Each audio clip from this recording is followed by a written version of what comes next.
आज शिक्षणेतर एसोसिएशन ने संयुक्त शिक्षा निदेशक कार्यालय कानपुर में धरना प्रदर्शन कर मांगों का ज्ञापन माननीय मुख्यमंत्री उत्तर प्रदेश सरकार को प्रेषित किए जाने हेतु संयुक्त शिक्षा निदेशक को सौंपा। प्रदेश अध्यक्ष के धरने का संबोधित करते हुए कहा कि प्रचंड बहुमत से सरकार बनने पर शिक्षणेतर कर्मचारियों में आशा जगी थी कि कर्मचारियों की जायज़ मांगें पूरी होंगी, किंतु अभी तक कोई भी जायज़ मांगे पूरी नहीं हुई है। सबका विकास की धारणा के विपरीत है।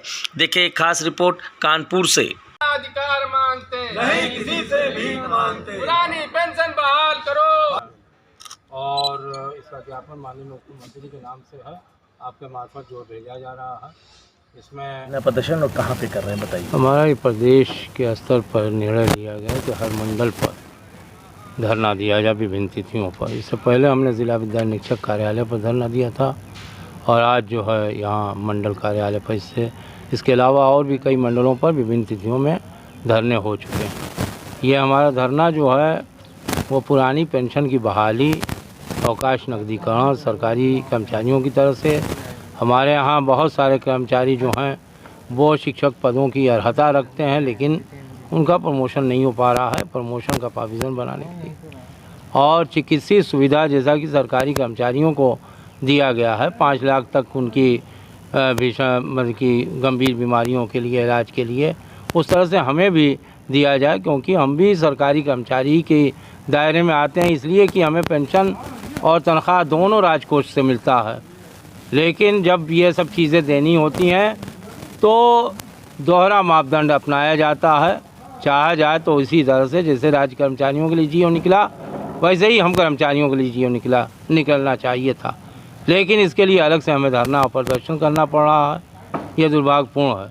और जैसे महंगाई की राह आगे निकलती है, सारे कर्मचारियों के लिए एक साथ निकलती है। फिर क्या वजह है कि अवकाश नकदीकरण जो है अलग उनको दिया जाए, हमें न दिया जाए। चिकित्सा सुविधा उनको दी जाए, हमें न दी जाए। वेतन विसंगतियाँ उनकी सब ठीक ठाक की जाए, हमारी न की जाए।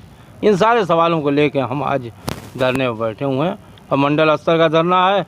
19 अक्टूबर को हम शिक्षा निदेशक कार्यालय पर धरना देंगे और उस धरने में हम निर्णय लेंगे कि आगे की हमारी रणनीति क्या होगी। लंबे थाना गोविंद नगर में एक आपके कर्मचारी के ऊपर आरोप लगाए गए हैं, उस पर आपका क्या कहना है? मैं शिशिर अस्थाना प्रांतीय संयोजक भी हूँ माध्यमिक शिक्षण एसोसिएशन का।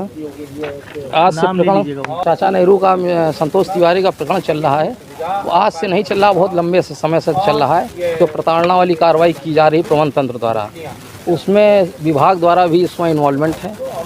क्यों कहीं ना कहीं उसमें पिछली बार भी इनको एक बार सस्पेंड किया गया था, इनको सेवा समाप्त कर दी गई थी। माननीय उच्च न्यायालय से इनको रिलीफ मिली थी, फिर भी डीआईएस ज्वाइन नहीं करा रहे थे। उसके बाद बड़ी मुश्किल से जब हाई कोर्ट का जब डंडा पड़ा तब इनको ज्वाइन कराया गया। उसके कुछ समय बाद फिर वही स्थिति हुई है कि कुछ समय को ऊपर डंडा डाल कर डीआईएस में ज्वाइन किया जब हाई कोर्ट का डायरेक्शन था। अब उन्होंने फिर इनको सस्पेंड कर दिया है।